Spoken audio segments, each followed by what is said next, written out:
Hello, shalom.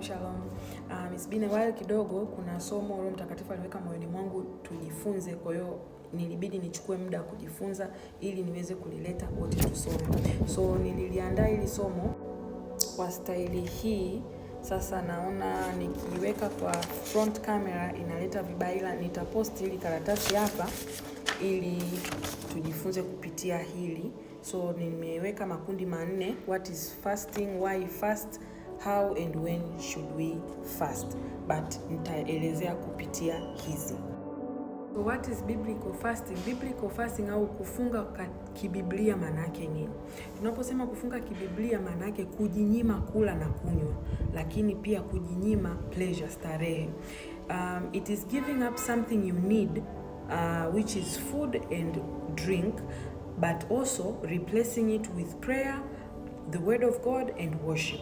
Ndio maana wanasema fasting without prayer is like staying without food for no reason. Yani meaning kufunga bila kuomba ni kama kushinda bila kula bila sababu. Kwa hiyo unapofunga unalazimika kufanyaje? Kuwa katika hali ya ibada, kusoma neno na kulitafakari katika hicho kipindi unachofunga. Lakini pia kama mtu aliyeokoka, fasting is not optional. Ni lazima ufunge. Kama Yesu alifunga, mimi na wewe ni nani tusifunge? Who are you and me not to fast? It is not optional for anyone who calls himself a believer, unayeamini katika Mungu na unamwamini Mungu. But also fasting is not dieting. Wengi wanatumia fasting kama njia ya kufanya dieting. No. Lazima fasting yako utafeel mwili wako unalalamika. Na ndio maana nimesema it denies the flesh. Huu mwili hauokoki. Galatia anasema mwili na roho hushindana, lakini roho hufanyaje? Hushinda. So tunapofunga tunauambia mwili wetu kwamba nina mamlaka juu yako. Na pale ambapo utalalamika njaa, utalalamika umejinyima, utakaponyamaza sasa na kutii kwamba hapa tumefunga, hapa hatupewi chakula, ndipo sasa huyu mtu wako wa ndani anapoimarika. Wa nje anateseka kwa kukosa chakula, lakini wa ndani anakuwa na nguvu kwa sababu ya kufanyaje? Ya kufunga. Lakini Mathayo 6 anasema when you fast. Lile neno when ni presupposition, maana yake you are expected to fast. Unalazimika au unatarajiwa kufunga, unalazimika kufunga. Ni lazima mtu aliyeokoka afunge. Lakini why should we fast as Christians or as believer? Kama mtu aliyeokoka au kama mtu anayejiita Mkristo na anampenda na analijua neno la Mungu, kwa nini ufunge? Tunafunga kwa sababu fasting inaleta humility. Biblia inatumia neno kufunga kama kuitaabisha nafsi. Waamuzi anasema ndipo wana wa Israeli wote na hao watu wote wakakwea wakaenda Betheli na kulia, wakaketi hapo mbele za Bwana, wakafunga siku hiyo hata jioni. Kuna andiko la Biblia, ndio maana nimesema fasting is not optional. Kwenye Biblia wana wa Israeli waliambiwa wafunge siku moja, hakuna kula, hakuna kunywa, sio mnyama, sio mtoto mchanga, sio mjamzito, sio mzee, sio kijana, taifa zima lilifunga. Kwa hiyo fasting is not optional, hata mtoto anatakiwa kufunga. I thank God my mom, sisi tangu wadogo alianza kututrain.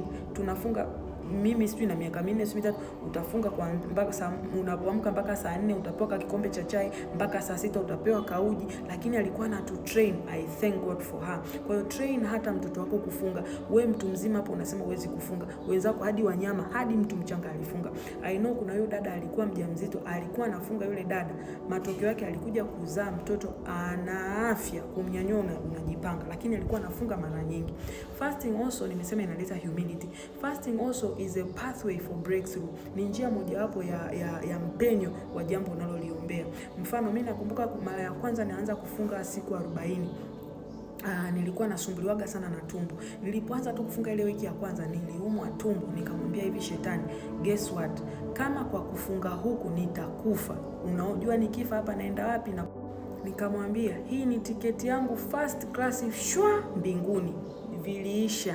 Tangu siku hiyo mimi nilikuwa siwezi kula marage, siwezi kula apple, anything acidic, yani hata nikilamba hivi ni shida. Lakini tangu nimtamkia ile maneno, siataki niende mbinguni.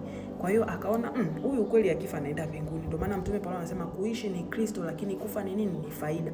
Nilipona pale pale bila hata kuombea uponyaji, lakini nilipona lile tatizo from that day mimi sikumwaga tena, sinishindwe kula maharage. Leo nakula maepo, nakula juisi ya maepo na kunywa. Kwa hiyo vitu nilivyokuwa nashindwa sasa hivi naweza kuvifanya. Fasting also for a believer is a way to deal with self control, kuikana nafsi yako. Ndio maana nasema muitaabishe nafsi, lakini ni kuwa more sensitive to God's voice. Unapokuwa katika hali ya kumjenga huyo mtu ndani, anaimarika na kuwa powerful, pia unakuwa katika utulivu, kwa sababu si unatafakari neno muda mwingi, si unaomba muda mwingi, lazima utaisikia sauti ya Mungu. Ila pia inatakiwa kuwa lifestyle yako. Mtume Paulo anasema katika taabu na masumbufu, katika kukesha mara nyingi, katika njaa na kiu. Kumbuka nimesema ni kujinyima kula na kunywa. Katika njaa na kiu, katika kufunga mara nyingi, ilikuwa ni sehemu ya maisha yake. Alisubject mwili wake, abstain from eating and drinking mara nyingi. Means it shows it was his lifestyle. It was a way for him to live katika hali ya kufunga. Kuna mama kwenye Biblia mjana anaitwa Ana, story yake utaikuta, nitaiweka kwenye maandiko listi pale.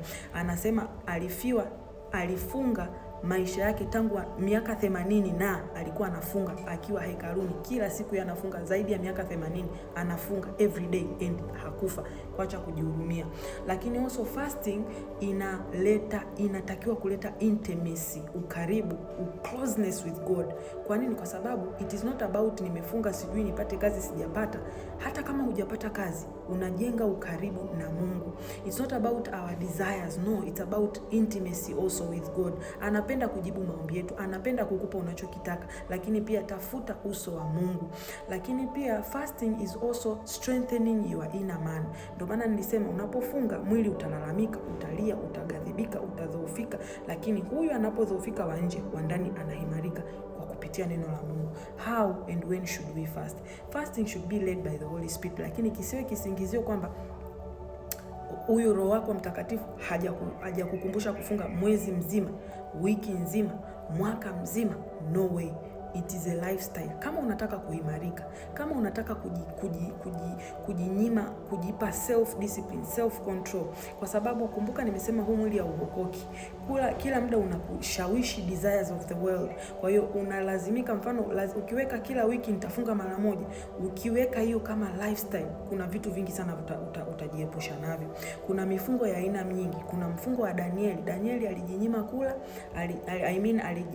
hakula nyama na vitu vyenye sukari. Ndio maana mwili unapenda sukari, unapenda nyama. Ukijinyima hivyo lazima ulalamike. Kuna mfungo wa kunywa maji tu ila huli. Lakini kuna mfungo wa kutokula kabisa na kutokunywa maji kabisa. Kuna mfungo wa siku moja, kuna mfungo wa siku 3, kuna mfungo wa siku 7, kuna mfungo wa siku 40, kuna mfungo endelevu mpaka unapofeel kabisa hapa sasa inakoma. Vyote vipo kwenye Biblia. Lakini pia tunapokuwa tumefunga, refrain from iniquity. Hebu achana na uovu. Umeacha kula na kunywa, lakini mambo unayotazama ni aibu. Mambo unayosikiliza ni aibu. Mdomo umeshinda, unateta, una gossip, yani moyo wako umejaa uchungu, umekuto kusamee, una iniquities za kila aina.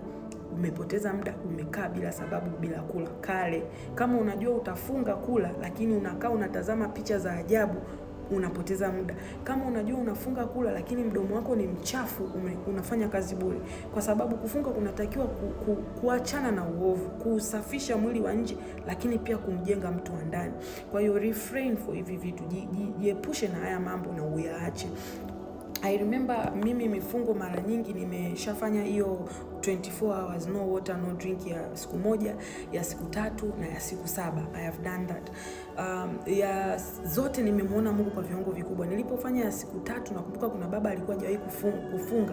Alinikuta na akasema mbona sikuoni ukila? Siku nimemaliza, nikamwambia nilikuwa kwenye maombi ya kufunga siku 3. Nilijisukumwa tu kuambiwa bila kula na kunywa. Akasema huli na kunywa siku 3, haiwezekani, ungeshakufa. Nikamwambia mbona sijafa? Akasema ngoja mimi nitajaribu tu ya masaa 12 kwa sababu sijawahi kufunga. Alipofunga anasema alipata majibu yake hajawahi kuyapata. Nilimfundisha kumbe just because mimi nilifunga.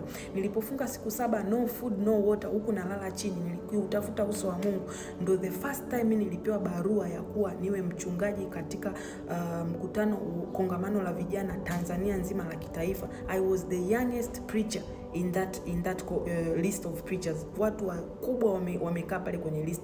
Kwa nini? Kwa sababu fasting ni namna nyingine ya kumtumikia Mungu. Roho Mtakatifu akusaidie. Anza taratibu, usijihurumie. You can do it. Kumbuka, it is not optional. Be blessed.